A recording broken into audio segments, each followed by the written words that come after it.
Yeah. Right. Could you tell me maybe what this area was like when you were a kid and started to rap? Well, it's a cool area. It's pretty in the middle. You know what I'm saying? It's a middle class area. There's a lot of poor people living around here.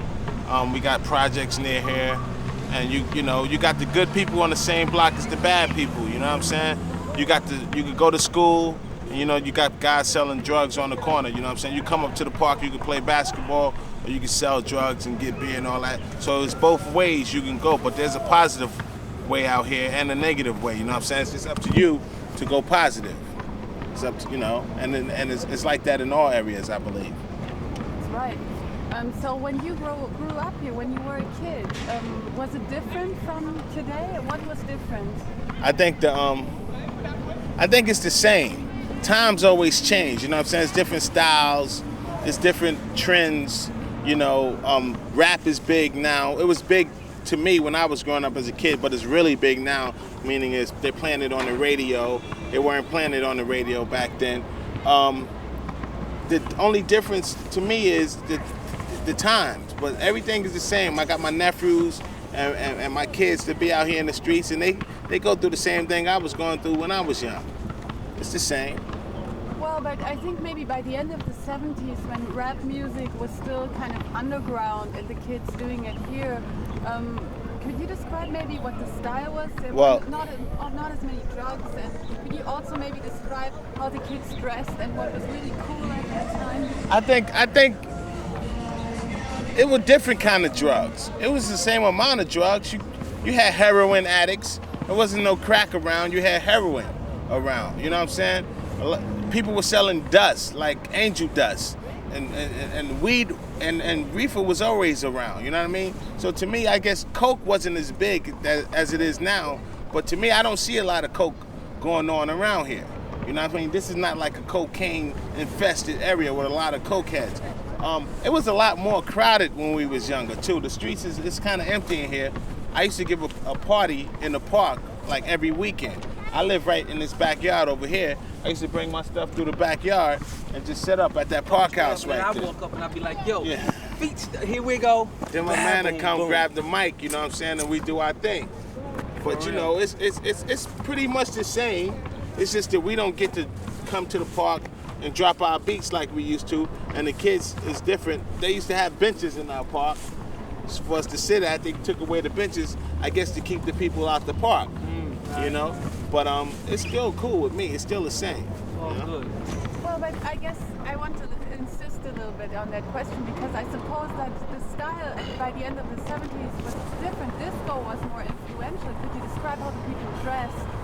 I mean, people wore bell-bottoms and Levi's, but to me, styles always come back around. You know what I'm saying? Because there's people out here now with bell-bottoms and Lees. I mean, I'm a little colorful, but you might have caught me a little colorful in 78 if I had it in my closet to be colorful. I think the styles is back around to when I was young. You know what I'm saying? Because you can come out now with an Adidas suit and still be in style. And that's the same thing I had. We don't rock gabardines. Our pants are different now. We don't rock gabardines. It's more jean-orientated society now, where jeans wasn't a thing back in the days. You have a pair of jeans. Everybody was rocking shark skin pants and gabardine pants and pleats and teardrops. Teardrop gabardine pleat pants. Right now, you come as you are now in the 90s. You can dress like you was in the 70s, the 60s, the 80s. It's all good in the 90s. Oh, that's real. It is. It's all good in the 90s. You might be real happy with the kid with the pleat. You might flip. You see him with come Walkers. On. Randy got a pair of new British Walkers. Every time you see. My Randy got Walkers. Every time you see Shinehead, he got a new pair of British Walkers on. If you see him today, he the only person I know. A brand new 850 and a new pair of British Walkers on. Brand new. Where'd they get them from? He got a spot in the Bronx somewhere to still sell it to him. Where Randy get his from? From that same spot. We got to go. I want some Walkers, man. You know, British Walkers, Playboys was the shoes back in the days. Now people, you know, they do their own thing. It's a different type of footwear. You know, Clarks, British Walkers, Playboys, Dexman 99s. Yeah, but maybe wearing labels wasn't that important. No. back then. Yeah, it was They had kind what of they too. had. You had to have your Adidas on, your Converses on, your Pro-Cats. You couldn't wear like the regular any kind of sneakers. Labels was always important. If you had on jeans, they had to be Lees. Oh, you had to be right.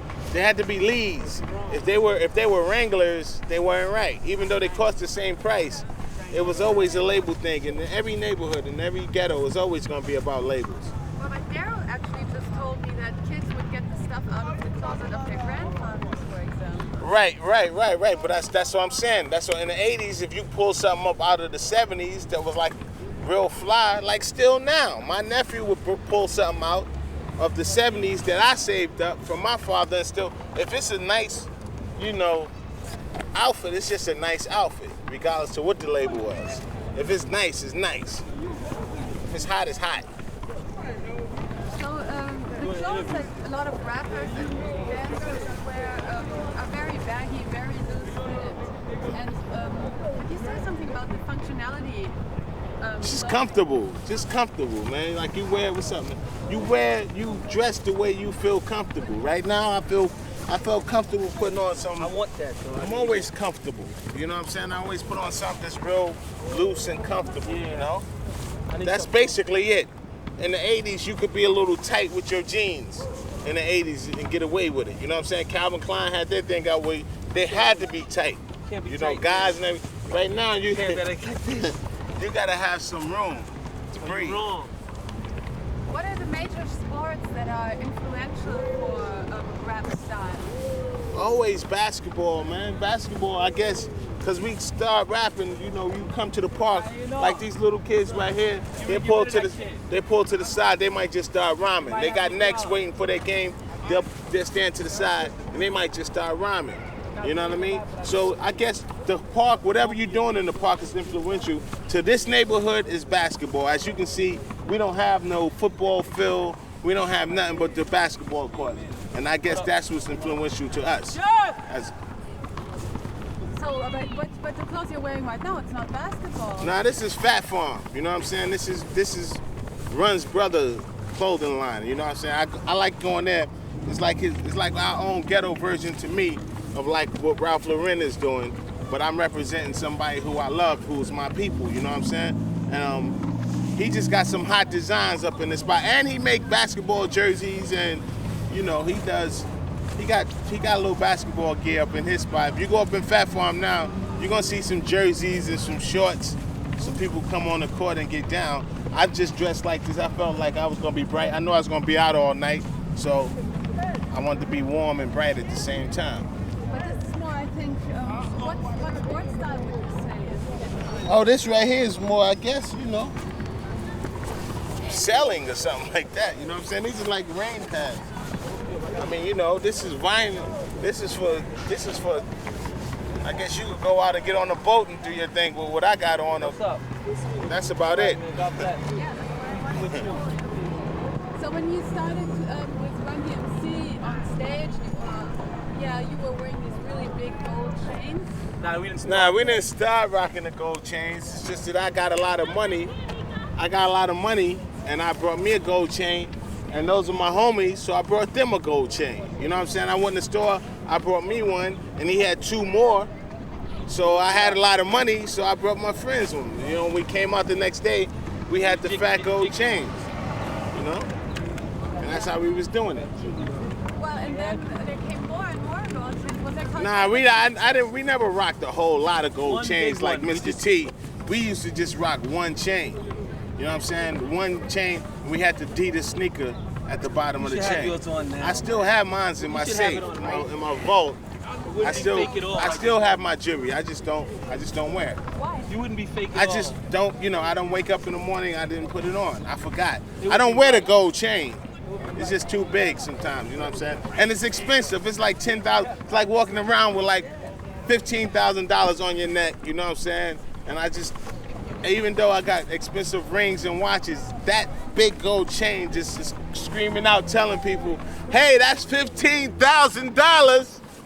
Even though the watch costs just Yeah, the watch, even though the watch and the rings cost as much, that big gold chain is just saying a whole lot. I wear it though if I'm going to an event that I know there's gonna be a lot of old school heads up in there. I bust out the fat gold chain and everybody be like, oh, Jay. back in the day. They start, giving me the little hell. So that's one characteristic for old school style is the big gold chain. Yeah, That's yeah, one no of them. doubt, no doubt. These got a lot to do with something. Yeah, Bam. Yeah, they keep the 3 stripes alive. Bam. We keep the 3 stripes alive. Gotta keep That it just going. caught me just not being. I always have Adidas on. Adidas something. Just so happened today. They pulled out. They got a good fashion I statement pulled today, out my Dada Supreme joint. You know what I'm saying? I had it right. I pulled out my Dada because there's some That's new a straight up new jockey shorties. joint, man. Yes, Straight up jockey joint. Some new shorties from DC. Some new shorties from DC put a clothing line together. You know what I'm saying? And they had the Dada, so I had to represent them. And it looked like Adidas. So they knew they had my heart, you know what I'm saying, the way they did their design. And I rocked, Russell, Phat Farm. That's how I was feeling this morning when I woke up. So it's all about representing, like if you meet somebody that's cool. It gotta be hot though. It's gotta be hot. You know what I'm saying? It's not about being cool, it's about this being a nice hat. And they got nice clothes, you know what I'm saying? The same guy who gave me this hat gave me this shirt. You know what I'm saying? It's about, the guy having nice style. If it's nice style, and then he's cool, then I'll rock it. You know what I'm saying? It has to be the combination of the both. You can be real cool, but if your clothes is ugly, I won't wear it. Yeah, straight up. You got to be right. Yeah, I understand that.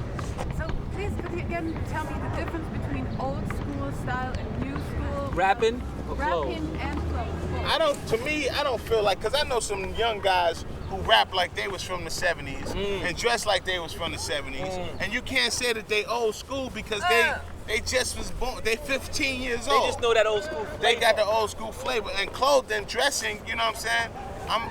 I say that time like Cold Crush. just goes around, it goes around and around and around. It's what kind of style you want to have Busta Rhymes on. got an old school joint. I'm feeling like the European style is kind of like, you find the Europeans to dress more like the old school in the 70s. They still rock the cons. They still rock, the cool knit shirts and you can tell when the clothing come from the 70s, the 80s, and the 90s. You can tell what I have on now is from the 90s. It got the little reflector things on it. They don't have that on the old school gear, but it's all the same. Like Phat Farm got some old school stuff in there and some new school stuff in there. We know that British Walkers is old school. Let's Right. When it came out, it was a long time ago. Some people say old school could be because it happened at that time, and somebody could say that it's just a feeling. But they might play a record from Shalimar and say it's old school at 12 on Hot 97. You know what I'm saying? Right. And to us, we say, well, okay. So they're going to define old school as this happened in '79 when Shalimar made this. So this is old school. But we say we can hear a record that was made yesterday. They say that's old school. Right. Or then somebody can make a record that sounds like Shalimar for '79 and say that's old school. Right. But some people like to define it in different ways. We like to define old school while you might hear a little 6-year-old shorty going, yeah, y'all, and we don't stop. That's old Keeping school. echoes in the tech and not going to quit. He could be 6 years old. If he's saying that to me, he's old his school. mind, right. His mind is old school. He ain't never seen the old school, but he feels that. What? Y'all leaving? The next